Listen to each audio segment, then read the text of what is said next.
देखो बेरोज़गारी तो ऐसी है ना, जो नहीं कर पाते उनके लिए है। सरकार टेस्ट निकालती है, अभी वैकेंसी निकली है बैंक की, सब कुछ निकला है, तो आप इतने कैपेबल हो तो उसे क्लियर करो, तो आप बन सकते हो ना कुछ ऐसे आप सरकार पे थोपोगे बेरोज़गारी इनकी, ऐसा कुछ नहीं है। अगर हम खुद कुछ करने लायक बनेंगे तो कुछ कर ही लेंगे। जो इतने जिन बच्चों ने टेस्ट क्लियर किए वो कहाँ जाएं?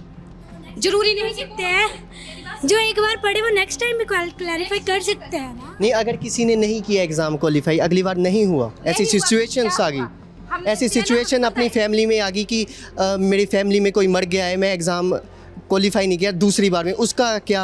आप देख लो, बीजेपी जब से आई है SC ST OBC जनरल सबको इन्होंने वो किया है। ज़्यादा मोदी कास्ट कहते हैं ना कि पर मैं जिसने बात की है ना, जिसने जातिवाद को बढ़ावा दिया है, जो कि बहुत ही गलत है, वो बीजेपी है। मेरे अकॉर्डिंग जैसा मोदी ने किया ना, वैसा कोई भी नहीं कर सकता। चलिए ये उन्होंने लड़कियों के लिए भी बहुत ज़्यादा फैसिलिटीज़ प्रोवाइड करी हैं।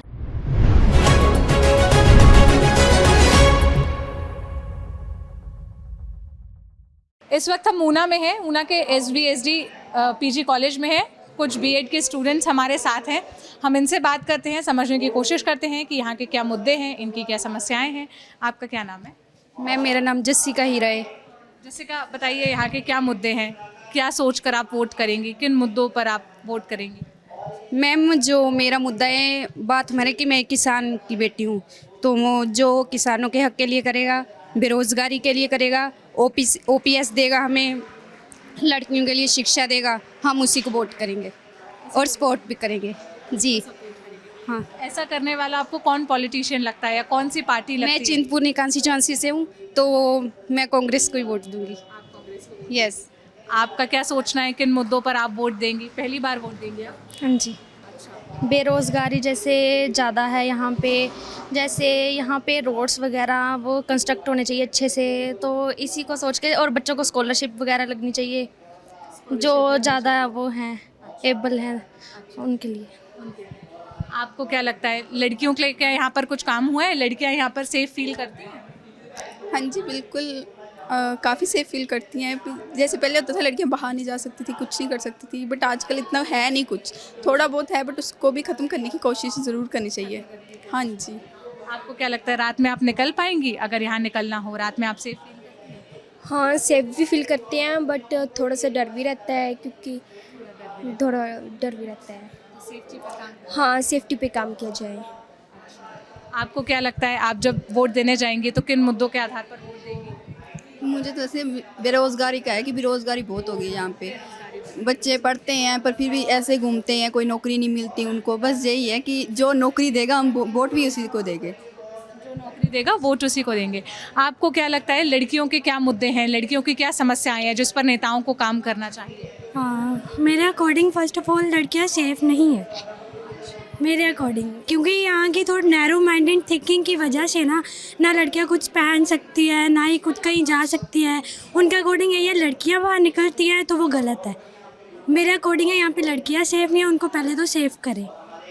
Thank you. हाँ जी। और सेकेंडली एजुकेशन के अकॉर्डिंग अभी बिलासपुर में एम्स आया है, तो बहुत ही ज़्यादा मेरे लिए बहुत ज़्यादा अच्छी बात थी वो, एक हिमाचल में ऐसी बड़ी वैकेंसी भी में आना, वो भी इतनी जल्दी लॉन्च करा उन्होंने, तो मेरे अकॉर्डिंग तो सही था। हो रही है डेवलपमेंट, धीरे धीरे हो रही है इंडिया में भी। सो मैं तो ठीक हूँ, मेरे अकॉर्डिंग ठीक है सब कुछ एजुकेशन सिस्टम में। हाँ जी। मैम आपका नाम क्या है? मेरा नाम सोनू शर्मा। सोनू जी, आप क्या सोचती हैं? मैं सोचती हूँ कि देखो रोड देखो, उसमें इतने बड़े गड्ढे पड़े हुए हैं ना, रोड की कंडीशन बहुत ख़राब है, फिर महंगाई इतनी ज़्यादा हो गई है, उन चीज़ पे, हाँ इन चीज़ों पे काम होना चाहिए। इन चीज़ों पर काम होना चाहिए। अच्छा, एक मुद्दा और है, हिमाचल में आज तक कोई भी महिला मुख्यमंत्री नहीं बनी है। यहाँ पर महिलाएं ज़्यादा पॉलिटिक्स में दिखती भी नहीं है, 2-3 महिलाएं ही, 5 महिलाएं ही कभी विधानसभा तक पहुँच पाती हैं। क्या वजह लगती है आपको? महिलाओं को इतनी इन्होंने वो नहीं दी, अभी तक नहीं दी। हाँ नहीं, अप्रोच नहीं दी इन्होंने। अब जैसे मोदी जी आते हैं बड़ी बड़ी कर देते हैं। अब वो आए थे तो इधर हम बोल कर गए जैसे कि मैं ये ब्लैक ड्रग फार्मा खोला, वो कुछ नहीं है, वो सिर्फ एक अग्निहोत्री जी को करने के लिए वो है। पर अग्निहोत्री जी कहाँ हारने वाले, उनसे कभी नहीं हारेंगे, क्योंकि जहाँ वो जो एरिया है वो अग्निहोत्री जी का है जी। हिमाचल के जो नेता प्रतिपक्ष हैं मुकेश अग्निहोत्री, ये उनका इलाका है, ये उनके बारे में बात कर रही हैं। आपको क्या वजह लगती है कि क्यों यहाँ पर विमेन पॉलिटिशियंस बहुत कम है, महिला आज तक कोई भी सीएम नहीं बन पाई? वो थोड़ा बैकवर्ड एरिया भी है ऊपर वाला हिमाचल का, तो वैसे भी करते तो है नहीं लड़कियों को आगे, क्योंकि वहाँ की सोच ही ऐसी है कि लड़कियाँ थोड़ा पीछे बैकग्राउंड में रखती हैं।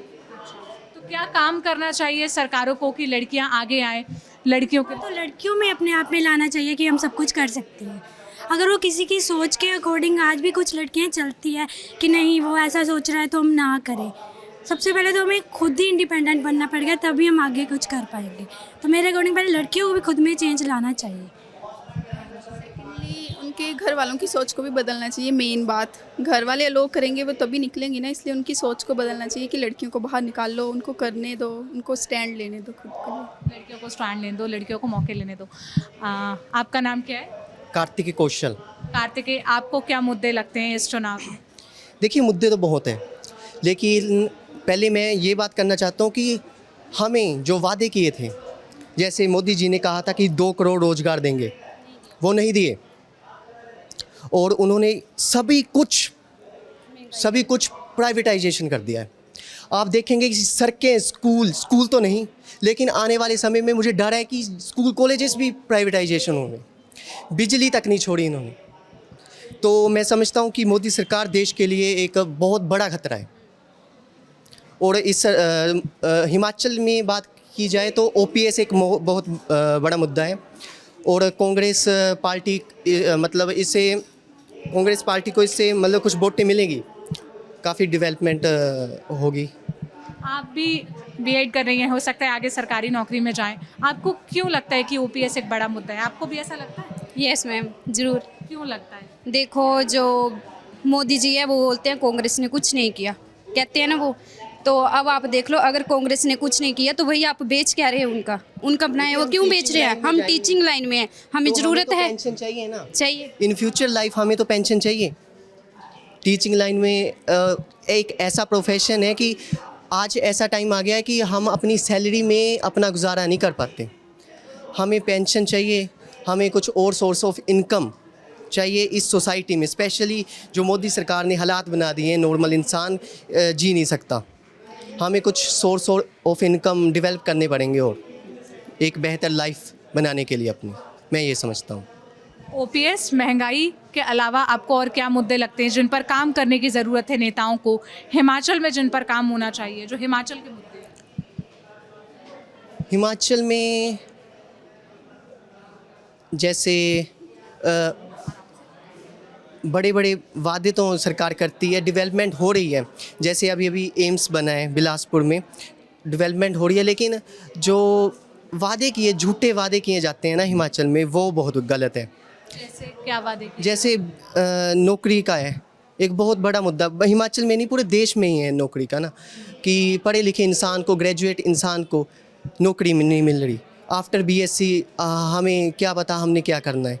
उस टाइप की एजुकेशन की बहुत कमी है स्टूडेंट्स में और सोसाइटी में भी। आपको क्या लगता है कि इस बार के चुनाव में कौन से बड़े मुद्दे हैं?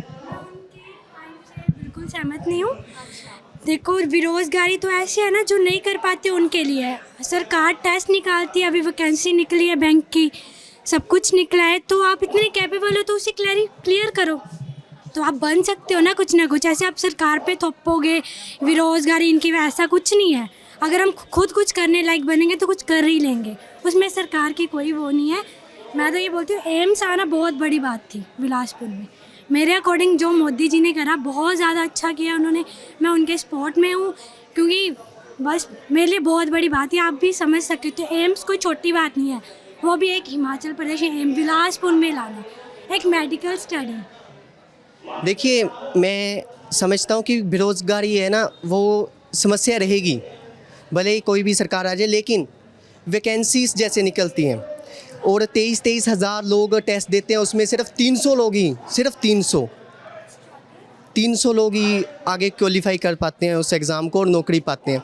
इतनी बेरोज़गारी नहीं होनी चाहिए। बेरोज़गारी भी एक लिमिट की होती है, लेकिन अकॉर्डिंग टू पॉपुलेशन इनको नौकरी के सोर्स और ढूंढने चाहिए और प्राइवेट कंपनीज़ को एक्वायर करना चाहिए, जो आई थिंक मेरे हिसाब से नहीं कर रही मोदी सरकार। इसके बारे में हाँ जी, बिल्कुल ऐसा कुछ भी नहीं है जैसे आप बोल रहे हो कि 300 की सिलेक्शन होती है। मेरे अकॉर्डिंग अगर कैपेबल हो तो आप भी तो हो सकते हो। वैकेंसीज तो अगर वैकेंसीज तो होती है, आप सही बोल रहे हो कि इतनी सेलेक्ट होते हैं, मैं आपसे सहमत हूँ, पर अब ये भी तो देखिए जो कैपेबल है वही सिलेक्ट हो रहे हैं। आप बोलते हैं ना कि जो कैपेबल है, मेरी बात सुनो, हम एंट्रेंस देते हैं, एंट्रेंस में 79 वाला बच्चा भी हमारे साथ पढ़ रहा है, 45 वाला भी हमारे साथ पढ़ रहा है, कहाँ हुई फिर? देखो कितनी भर्ती लीक मामले है। देखो आप बोलते हैं ना कि बेरोजगारी बढ़ रही है, कहीं ना कहीं हम एंट्रेंस देते हैं, एंट्रेंस एक थप्पड़ है हमारे मुंह पर। कैसे? 79 वाला बच्चा भी है, काउंसलिंग होती है, मोप अप राउंड चलते हैं सेंटर में, तो वो भी बच्चा बैठा हुआ है ना, कैसे होता है फिर? देखो हमारा जेवीटी का कमीशन 2017 में हुआ था, अब जाकर रिजल्ट निकाले हैं, हम कैसे तैयारी करें भाई? बताओ क्या करें हम? हमारी सारी ग्रोथ टेस्ट में जा रही है, टेस्ट के रिजल्ट नहीं आ रहे। हाँ जी, फिर उसके बाद आप टेस्ट भी फिर से हुआ टेस्ट। मेरी बात रुको, मेरी बात सुनो आप, उसमें बच्चों ने क्वालिफाई किया, पुलिस किया ना, उसके बाद वो बोलते भर्ती लीक। जो बच्चों ने पास हो गए, घर में खुशियाँ मनाई गई, क्यों आप लोगों ने फिर ऐसा किया? किसकी गलती है? सरकार की। जयराम ठाकुर सरकार ने फिर उसके बाद उसका कमिश्नर बदला था, देख लेना सर्च मार के। भर्ती लीक की बात कर रही हैं आप? तो आप उसके बाद एग्ज़ाम भी हुआ था ना, अगर उसके बाद फिर हुआ, जब लीक हो गया उसको कैंसिल कर दिया गया था। हाँ जी, या तो आप एग्ज़ाम लेकर सीधा बताओ कि हैक हुआ है पेपर, मत लो। जो इतने जिन बच्चों ने टेस्ट क्लियर किए वो कहाँ जाए? जरूरी नहीं सकते हैं, जो एक बार पढ़े वो नेक्स्ट टाइम भी क्लैरिफाई कर सकते हैं ना। नहीं, अगर किसी ने नहीं किया एग्ज़ाम क्वालिफाई, अगली बार नहीं हुआ, ऐसी सिचुएशंस आ गई, ऐसी सिचुएशन अपनी फैमिली में आ गई कि मेरी फैमिली में कोई मर गया है, मैं एग्ज़ाम क्वालिफाई नहीं किया दूसरी बार में, उसका क्या सेटिस्फेक्शन है? ज़रूरी नहीं एक भर्ती रह चुकी है, सरकार ने और भी बहुत सारी वैकेंसीज दे रखी है। बैंक देखिए आप सुनो, मैं पटवारी की भर्ती निकलती रहती है। पूरा बायोडाटा देखना, टीचर, डॉक्टर, हर एक सेक्शन डी तक जितने भी सरकारी है वो विधानसभा में बात धरने करते हैं। आप देख लो, बीजेपी जब से आई है, SC ST OBC जनरल सबको इन्होंने वो किया है। ज़्यादा मोदी कास्ट कहते हैं ना कि पर मैं जिसने बात की है ना, जिसने जातिवाद को बढ़ावा दिया है, जो कि बहुत ही गलत है, वो बीजेपी है। अब आप देखो, मेरी बात, बीजेपी है वो। इधर देखो, एक हिंदू राष्ट्रपति अब्दुल कलाम, मनमोहन सिंह, बेशक वो थे हिंदू और मुस्लिम, पर जब से ये मोदी हिंदू बनाए ना, तो इसने क्या क्या किया देख लो। मेरे अकॉर्डिंग जैसा मोदी ने किया ना, वैसा कोई भी नहीं कर सकता। चलिए, ये उन्होंने लड़कियों के लिए भी बहुत ज़्यादा फैसिलिटीज़ प्रोवाइड करी हैं। ऐसा कुछ नहीं है। आपके लिए क्या किया मोदी जी ने? बहुत कुछ करते हैं, मेरे लिए नहीं तो औरों लड़कियों के लिए करते हैं। आपके लिए क्या किया है? मेरे लिए क्यों? मैं एक नहीं, लड़की- बाकी अगर औरों लड़कियों के लिए कर दिए, अब मेरी बात सुनिए, अगर वो औरों लड़कियों के लिए, मैं उनमें नहीं आती। नहीं, बाकी फिर क्या किया? मैं वही पूछ रहा हूँ, लड़कियों के लिए किया क्या है वो नहीं मुझे बता रहे। किया है सिस्टम आगे बढ़ा रहे हैं तो लड़कियों के लिए ये नहीं, बड़ी बात नहीं है। कौन सा इंस्टीट्यूट ऐसा नया बना इस एरिया में, स्पेशली उन्ना में? ना कि मैं बात नहीं करती। नहीं, आप बोल रहे हो एजुकेशन सिस्टम बढ़ा है। हाँ जी, बिल्कुल बढ़ रहा है।